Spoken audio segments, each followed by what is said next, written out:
রচিত হবে, কারা ফাইনাল টিকিট নিশ্চিত করবে। ডান প্রান্ত দিয়ে আরো একটা আক্রমণে সেখানে রয়েছেন আনন্দমোহন কলেজের 10 নম্বর জার্সিভুক্ত খেলোয়াড় ফরিদ, যে শটটা নিলেন এবং এবং প্রধান অতিথি হিসেবে উপস্থিত থাকবেন জনাব ফারাজ শামী, এনডিসি বিভাগীয় কমিশনার ময়মনসিংহ। ডিবক্সের ভেতরে গোলের সম্ভাবনা, তবে ঠিক খেলা উপভোগ করছেন। বা প্রান্ত দিয়ে আরো একটা আক্রমণে সেখানে 3 নম্বর জার্সিভুক্ত খেলোয়াড় মেহেদী, দূরপাল্লার শট, তবে গোল আন্তর্জাতিক মানে অনেক গোল হয়, দূরপাল্লার শট, গোলকিপার প্রস্তুত ছিলেন, ও অসাধারণ।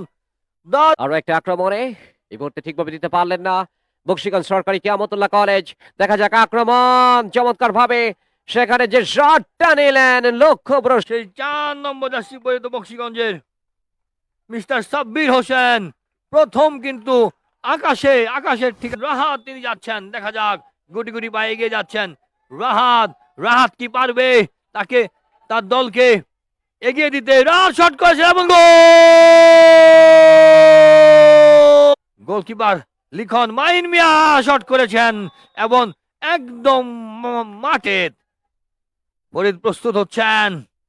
ফরিদ এবং ফিরিয়ে দিয়েছেন কলেজের মিস্টার মেহেদী প্রস্তুত হচ্ছেন, শট করেছেন, গোল শট করার জন্য প্রস্তুত সৈকত গুটি গুটি পায়ে এগিয়ে যাচ্ছেন, সৈকত এবং একই করলো এই যাচ্ছেন, গোলকিপার শট করছেন, গোলকিপার ভার্সেস গোলকিপার এবং গোল হবে।